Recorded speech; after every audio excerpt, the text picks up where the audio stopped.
Hello, this is GMA Tank, and you are watching the Painting with Commentary video for the Nolzur's Marvelous Miniatures Young Red Dragon. If you missed the episode, check it out, episode 20, the link above, Balerÿche the Red. So getting into the video, here we go. I'm using a Dremel to punch holes in the wings. Ultimately, an awesome effect that I was very excited about until I finished the model and rendered the whole thing moot because the black pretty much obscures all these fine details that I'm diligently, carefully drilling in right now. But were you to have a different color scheme, a little less dark than mine, I would definitely say this was cool and I would do this again. You just use a little Dremel bit. You could even use a drill with a drill bit to accomplish this. I went in it a few different times from an angle so that I just didn't punch a bunch of holes in the wing, or as you can see in this here, putting a couple holes close side by side and then punching through them to kind of make an exaggerated tear. And then I put on the little filing wheel that comes with it, which if you're not careful will also cut the plastic, but if you are careful, removes all those burrs and ultimately made me happy with the effect.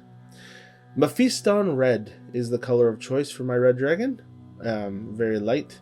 Kind of looks like a fire engine, fire truck red. I had a color scheme in mind for this dragon that was going to be red and orange and yellow and ultimately black. But the scales of the dragon itself were going to be red all the way with some KHORNE red as a darker accent. And I wanted to make sure that the red stayed true, so I didn't do much more than that. Later on, there's no shading, there's no Nuln Oil, Agrax, Earth Shade, or the typical kind of things that you might do. It ultimately left the dragon in pretty good shape. But funnily enough, at this stage, you can see that Vallejo gray primer that these things come in. Again, I apologize for the dragon being kind of out of the center of the screen. I've been working on getting better at positioning, but until I get better equipment, this sometimes happens. But it's not hopeless. Anyways, so there's the red, and then of course I'm going to use the white in the next step and turn this into a very Canadian-looking dragon, as my wife laughed when I showed her. It's Team Canada Dragon. So here we are now into the white. I've done all the red scales. WRAITHBONE is the white color that I'm going to use, and we'll change that color later. So let's talk about what I learned in this, because this is a pretty straightforward process, except my goal was to make those appendages bone-like with some color to them. WRAITHBONE as the starting color was not the right idea, was not the right choice, okay, as I will learn. If you want to have bony looking horns and leathery looking wings, WRAITHBONE is too white. Alright? And what ends up happening is every time I tried to colorize it with either contrast paints or washes, all it did was look like a tinted white. It never really covered the white well. So that's ultimately why my wings disappointed me so much, because they ended up being far too white. Now take a look here. You see I'm painting over some of the red. Another thing with this particular model is it has these weird belly scales that, as you can see, I had painted it white and then red, and then I think I realized, oh no, I painted too much of it. So now I'm covering it up with WRAITHBONE. And then I'm going to come back to this later and we'll get back to that. But you can see I've just brought the white closer to the edge. See how far over it is? The belly scales on this particular dragon, and I painted all other 9, were tricky. They were very hard to tell where the scales on his back ended and the stomach, belly, flat rectangular scales began. For me at least anyways. But the WRAITHBONE is complete all the way to the tail. Nice lines on the tail and the back. Everything was pretty straightforward, but as you see I'm covering up the red again. I was a little too much. Maybe I bit into it a bit more, and here we go. Now for the horns on his face, on his chin, all white, all WRAITHBONE, and here I am with my little brush hitting all those. Captain Canada is coming to the forefront. You can see he looks red and white. The next coming up step, I'm going to do his wing webbing. as well, and you can see here comes this. You know, I did my best to not make a mess. Now I'm going to nice and solid lines to cover. There it is. Very nice. Very nice. Again, very red, very white, and trying to stain or change the color of that white is not easy. So, unless you're looking for a very bright dragon, you might want to use a darker color than this WRAITHBONE as the first color on the wing area. You can see the holes made from the Dremels. They look sharp here. You can see through them in the spots. Some look like tears. Yeah, it's just once we hit them with the black later, they ultimately just outright disappear. Another thing, I don't know if it was the WRAITHBONE itself or just my impatience, but I'm going to show you something in the next minute or so where I didn't let the paint dry enough. Maybe I was applying a little too heavy on this wing. I thought it had been dried long enough. It had been half an hour, but as soon as I started applying a wash, it turned into a pink soup, man. It was so it was so troublesome. I kept the footage to show you, and here we go. We'll get to that. Now, this next frame, it's a freeze frame. I'm going to show you the scale drama that I had with the chest I was telling you about. Do you see there? See now I've gone to paint over it yet again. There's the underneath it. So here I come. I'm painting over it now. See, it's too much white. So I'm saying, yeah, I was right the first time. I'm putting red back on it. See? Yeah, that's better, right? And then I get down here and I start to look at it and say, wait a minute. What? Now I look and I say, no, it's too red. I went too heavy. So I've gone back and forth now 3 different times. And I'll have to fix that later. But now I'm applying a wash. This is a DARKOATH Flesh, I believe is the contrast paint. Very, very light because I wanted it to not look too... I wanted to do some OSL lighting under from the breath. And here I'm putting a light coating on just for some color. But see how white it still looks? And now you're going to see the second problem that I was explaining about the wet paint. So here are the wings. Here it is, putting it on there. Yeah, that looks nice, but look at this. Soup's on. Look at that pink mush. I was like, come on. So away we go. DARKOATH Flesh. Those were the problems I had with this dragon. From here on out, it's pretty much smooth sailing until the end. DARKOATH Flesh is the color that I ultimately chose to get the bone look. And as you see, I think it worked out okay. I mean, you see those horns? They look pretty bony. But you can see what I mean also where it's thin, it's pretty bright. And only in the parts where it's kind of settled does it truly get dark. Now, CASANDORA yellow. Shade.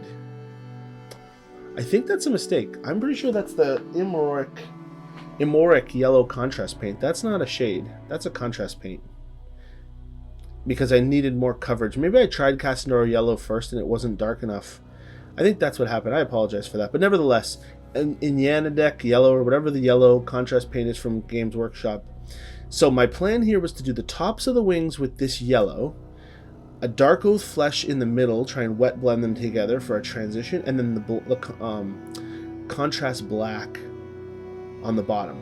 And I was pretty happy with this yellow, I think. I was like, okay, yeah, this will work if I can blend them nicely in the middle. But when it dries, no. It's too bright, in my opinion. And here we go. I thought it was too bright. The wings looked yellow, and I didn't want them to be yellow. I wanted them to look kind of dirty. But the contrast paint does a good job settling into the little recesses that the wings have. This was the middle, DARKOATH Flesh. While it's still wet, I put this in there and tried to blend it all the way to the bottom to make it go from yellow down to this kind of brown. But again, this stuff dried clear more so than dark, and didn't really give me the coverage that I was looking for. Enough in the fail story of the wings. When everything was said and done, we'll see how I corrected it at the end of the video, or near the end of the video.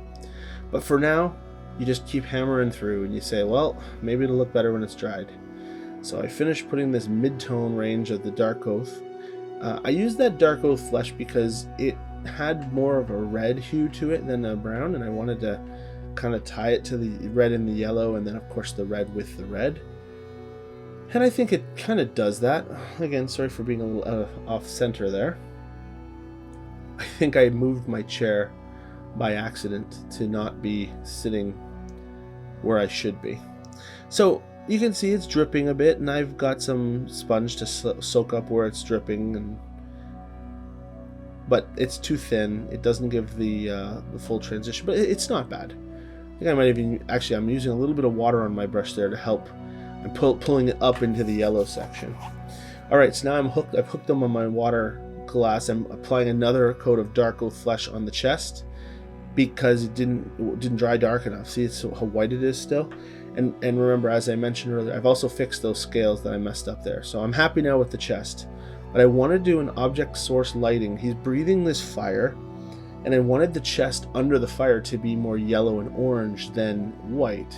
So I don't want this brown Darkoath to be too dark, because it will be very hard to show the color. Once you go dark, you can't undark things unless you paint them white or like with light color. So it's better to keep them light and just keep tinting and coloring the white to the OSL you want it to be. A quick side jar, IYANDEN yellow. There we go. This is the contrast paint that I painted this thing. So it's contrast, and then I used some Spiritstone red, which is the gem paint, but I didn't show that. Okay, black Templar at the base of the wing here. Okay, you can see the top of the wing dried pretty light, and this didn't it? I almost should have watered this down with some water or some contrast medium, because this is just like black. It's black on yellow, and it's got a very bumblebee vibe, I think. Maybe if it was lighter and I had blended it a little better. You can see the blend from the top to the middle ground there, where it was a little more brown and yellow on top. But here, it's just so dark, and I could have lit, if I washed it out a bit more and then used like a true black paint on the tips, that might have even been better. So good luck to you if you try to do something similar to this. I was following off of the look in the book. So now I've used some water here, and I'm basically just using water to ride up a bit more to try and blend them. But again, this contrast paint, the whatever was just on the screen, Templar black or whatever, is so damn dark. It's so dark. Everything, as I crept up the wing, it was just like taking a Sharpie marker and creeping up the wing and cutting the wing in half, and see, and then where it was too light, wasn't very good coverage. So everything's dried on this wing now in this next slide, and I said, okay, so this is OSL. I'm using a RYZA rust on his chest, and then some of the yellow, and this is just dry brushing right under there, just to give it a yellow and a white glow, and then on his shoulders too, so it's not the regular chest. HEXOS Pale Sun, again, dry, get it up there, you doob. There we go. Again, it's just to reflect the light from the fire that's going to be put over his chest there. And a nice big old brush to flatten that out. Okay, ASTORATH red. This was my solution to my butterfly wings. So I got these monarch butterfly wings. See them? They're orange and black. So I took an ASTORATH red, went over the yellow, went over the black hard to try and tie it all back together to red. And I'm not 100,000% thrilled with it, but you know what? It is better than what it was, in my opinion. See how it was just black and yellow?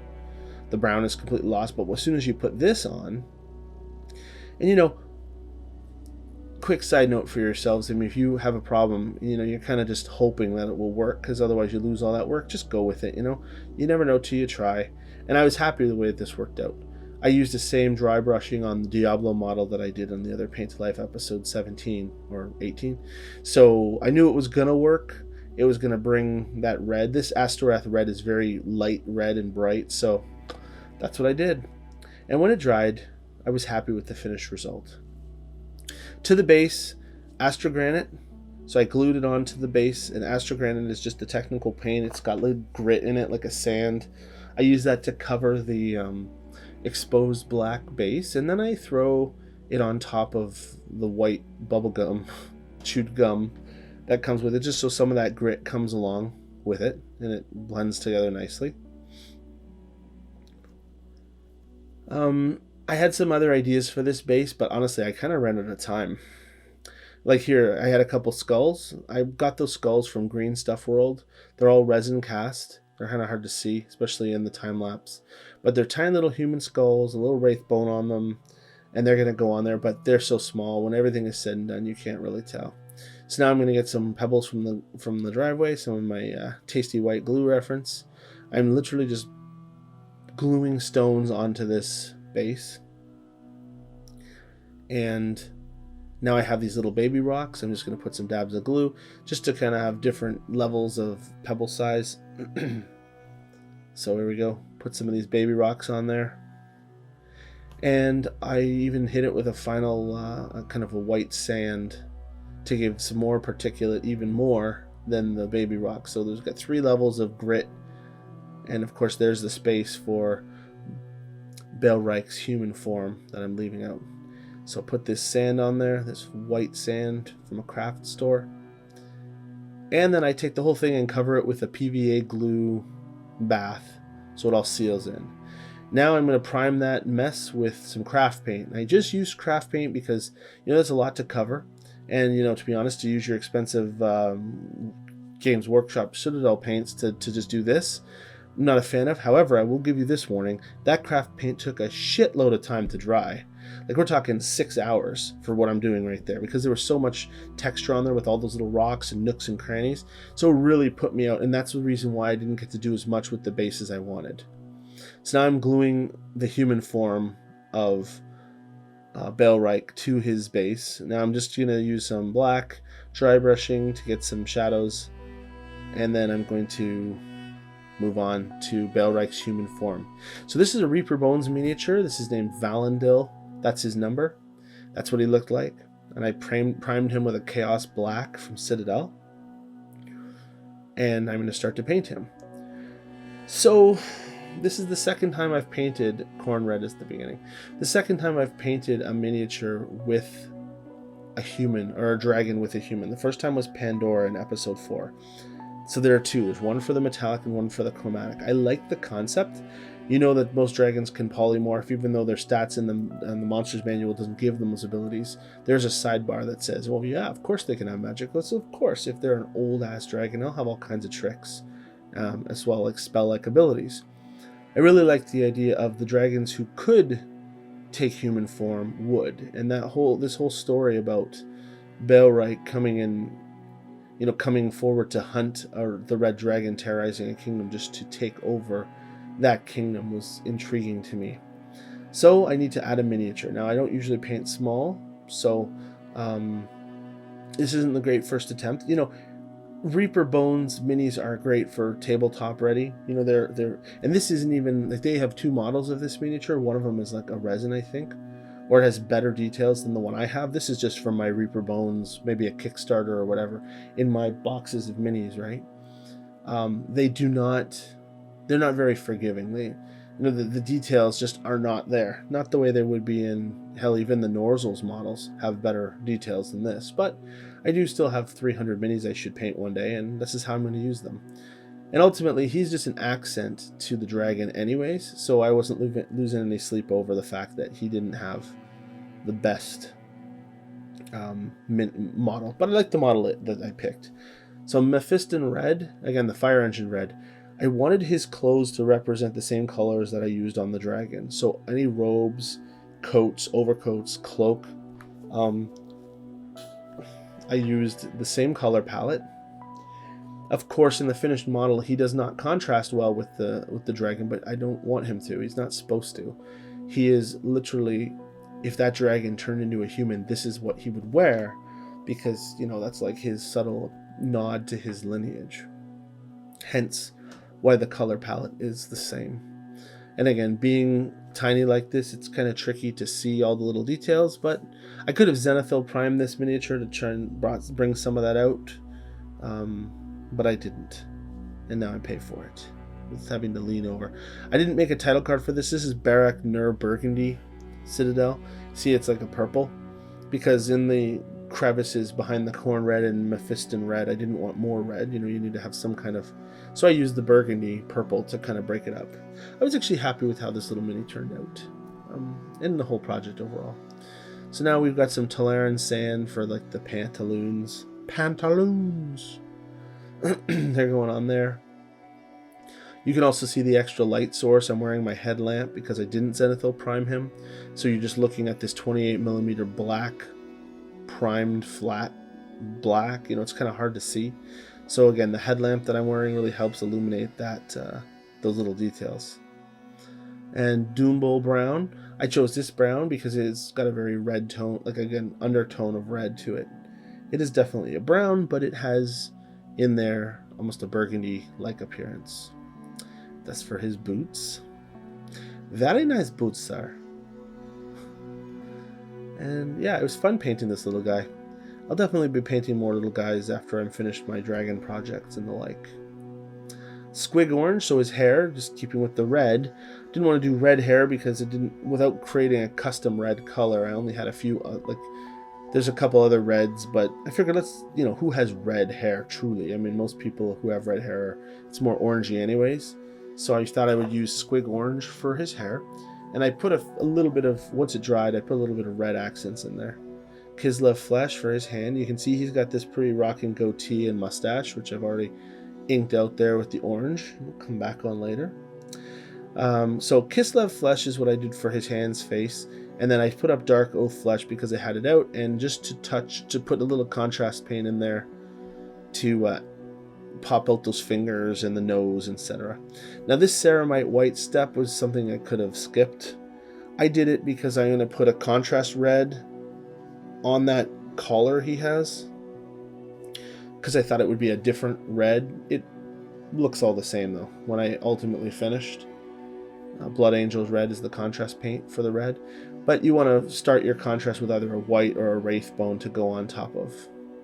So I'll come to his face now for some KISLEV. Again, you're not going to get any nice facial details out of a Reaper Bones putty model, right? But if you take your time, use a tiny brush, and thin your paints and go about multiple layers. I don't include them all in these videos, but see how you can see the black coming through? That'll dry and I'll hit it again, maybe even again on the high parts. Don't worry if on the first pass it still looks muddy, because you're going to hit it again and get as much detail out of it as you can. Alright. And now onto the gray, Administratum gray, for the cloak underneath all these robes. One final thought, folks, too, you know, I like priming these things black because where there are color transitions, see behind his head, down his collar, I mean, in the inside of the hood, what color should that be? Well, it's really tiny, so to leave it as black works just fine, because that would be the shadow cast, versus trying to cram a brush in there and potentially mucking up some of the surrounding area. So that's what's fun about painting, and even the edges, you know, if you don't quite get them, at least they're black instead of white or gray. I like painting, priming with black for that reason. So the Administrative gray comes out for all of his underwear or underclothes. XV88, base Citadel paint, just another brown. This one's a true brown. You can see the little scarf wrapped around his halberd. It's red. That's the same MEPHISTON red as the dragon. So this is just for the staff. And I might do some laces on his boots with this as well. Just a couple swooshes, just so that if you look at it head on. I mean, guys, if you look at this model that I'm painting here from a foot away, it looks sick. Put it up to your nose and you go, oh my god, it looks like a potato. That's Reaper for you. Definitely tabletop ready, and for an accent to a base to paint this extra model, totally worth it. Okay, XV88 for his chest. Now there's all kinds of trinkets and bat whistles and, I don't know, bat whistle. You know, like Batman's gadgets and pouches, and he's got a scroll case and a spell book. They got so much shit crammed on this guy's jacket, and I'm like, fuck it. XV88, across the board, that's what we're going to do. Because I'm not yet going to try and emphasize some of those details. You're going to start with one color, and then you'll, like, hit them again later. Runefang steel for the halberd. Again, the black comes through, so if you have to hit it a few different times, that's all there is to the like the metal on this guy. So there's his scabbard with a bone sword. Now here's the Blood Angel's red on top of that white. See how it's a little different than the other reds? I thought, yeah, let's try that. There's some texture up there too that'll have some dark puddles. It dried about the same as the MEPHISTON, to be honest. So now Snakebite leather, hit that chest piece with Snakebite. I've turned off my lamp now and it's pretty dark, much darker than it was. So the Snakebite leather is going to settle and dry and help highlight all those little gadgets on his chest. Again, DARKOATH flesh for on top of the KISLEV, like hands and nose and eyes. I did black eyes with red pupils because of, you know, his true form, which you can see in the finished. I don't think I recorded it though. And all right, Spiritstone red on the cape. Now this was fun. I tried this on the dragon, made him way too glossy, but it was really cool to take a KHORNE red and use this gem paint, Spiritstone red, which is designed to go on top of, you know, like Stormhost silver to make ruby effects. But by putting it on the cape, it really brought out a cool glowing red, almost like a blood, but not quite like a blood for the blood god blood, way less crimson. Just very glossy, very crisp, shiny, and I like it. I referenced it in the video of the episode by saying he has a cloak of dragon scales. So yeah, Spiritstone red on top of KHORNE red, and that's it. Balerÿche, here he is finished. You can see the OSL under his chin there. So you can see the red eyes and his human form and how he kind of looks the same. There's some crystals on there too. We'll come back to that. Yeah, you can see his breath. There's the orange, the yellow, and the Spiritstone red near the base. I also I had a couple little geode pieces for my son. He had a little quartz crystal and some clear beads I glued on there, and then used the Spiritstone red to tint them all red. That's what those are on the base. A colored geode, a colored piece of quartz, and some color clear beads to try and make, I don't know, there's the little skulls beside the crystal. So that's the fun I just had throwing shit on the base when I ran out of time. And here he is from the front. Again, you lose all those Dremel holes and it's hard to see black on black. You can kind of see his red eye there. That's the back side of the geode and the crystal. Yes, nice. All in all, happy with the end result. Yellow nails, yellow claws, because again, that WRAITHBONE was unforgiving with the color you put on top of it. So that's all I have for Balerÿche the red. I hope you liked it. Thank you very much for watching my channel and helping me grow. I would appreciate any comments you'd have down below or any questions. I will gladly respond to them. Other than that, that's all I have for now, as I said. So hope you're all staying safe, and we'll talk to you again. GMA Tank out.